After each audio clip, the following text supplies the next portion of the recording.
Hi, Reverend Lowell Brown here again with another 5 Minutes on God. Today I want to talk to you about something that many people don't think about often.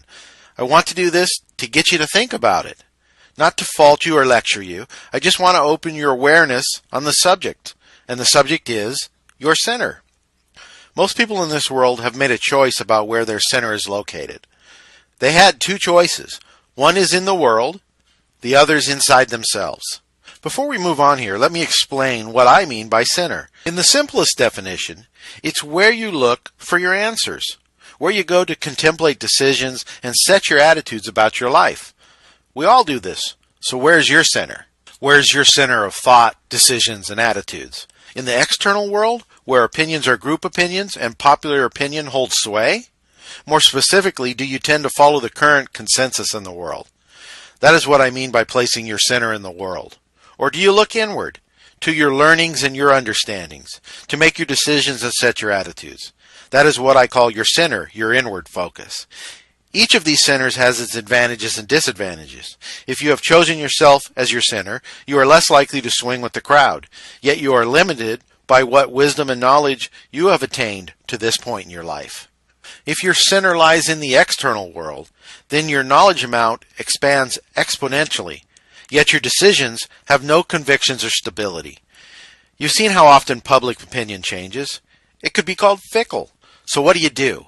Follow the crowd? Always try to do what pleases them at the cost of flip-flopping all over the universe and never have anything firm to attach your center to? Or rely on your accumulated wisdom and knowledge to attach your center to? You truly must choose, because even not choosing is still making a choice to have no center and no stability. Okay, now that I have painted such an attractive picture of both of the available centers, let me show you that there is a saving grace in all of this. Because there is another center, a third option, so to speak, and that is the center of God's grace. This is created when you decide to bring God into your life. His grace enters your center, bringing with it grace, wisdom, love, and a strong foundation to build your life from. Okay, it's really not a third center, but it's an expanded version of your center, because now it is not confined to this world. It reaches into infinity. In fact, it reaches into eternity, all from your new expanded center.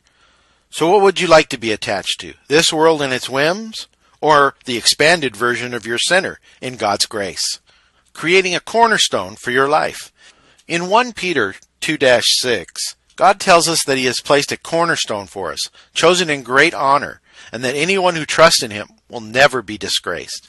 So think about where your center should be. In this world with its cruelty and whims, or in only you, limited to your accomplishments and your understandings, or an expanded version of your center, surrounded in God's grace, love, and wisdom, with Jesus, the cornerstone, as its foundation. Well, that's what I wanted to cover for now. I wanted to leave you in honest, deep thought, thinking about your center and where to anchor your center. I know where my center lies. It's with God's grace. Well, this has been Reverend Lowell Brown with another 5 Minutes on God. Thanks for viewing, and we will see you on the next one. Please go with God's grace and shine on.